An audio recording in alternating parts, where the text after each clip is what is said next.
अयोध्या धाम में सीएम योगी ने गुरुवार को ऐतिहासिक कैबिनेट की बैठक की। इस बैठक में यूपी के विकास कार्यों को लेकर कई अहम फैसलों पर चर्चा हुई। इस बैठक में कैबिनेट के कुल 14 प्रस्ताव आए। इस मौके पर सीएम योगी ने कहा कि अयोध्या एक युग की ओर जा रही है, पूरी दुनिया अयोध्या की ओर आकर्षित हो रही है। ऐसा नहीं है कि सीएम योगी का प्रेम प्रभु राम के प्रति नया हो। सीएम 25 फरवरी 2023 को विधानसभा में गोस्वामी तुलसीदास जी की चौपाइयों का हवाला देते हुए कथा कि मेरे तो एक ही राजा है, वो प्रभु राम है, उन्होंने ये कहा था।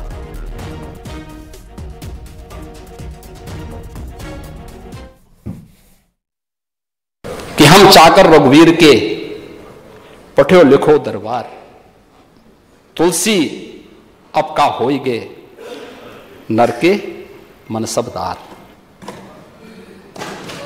बहुत अच्छा संदेश दे दिया था उन्होंने। और उन्होंने कहा देखिए हमारा तो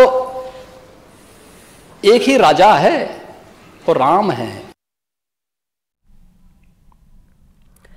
वहीं अयोध्या के हनुमत निवास के महंत मिथिलेश नंदिनी शरण जी महाराज जी ने भी सीएम योगी की जमकर सराहना की। मिथिलेश नंदिनी जी महाराज ने कहा कि एक संत सीएम ने अयोध्या को फिर से अवध की राजधानी के रूप में प्रस्तुत किया है।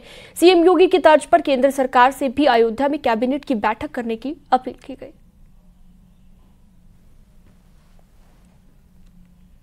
मुख्यमंत्री श्रीमान योगी आदित्यनाथ जी महाराज को हम संतों के आचार्य और प्रतिनिधि पूज्यपाद गोस्वामी जी महाराज ने 500 वर्ष पहले कहा था, राजा राम अवध राजधानी। हमारे राजा राम जी हैं और हमारी राजधानी अयोध्या है।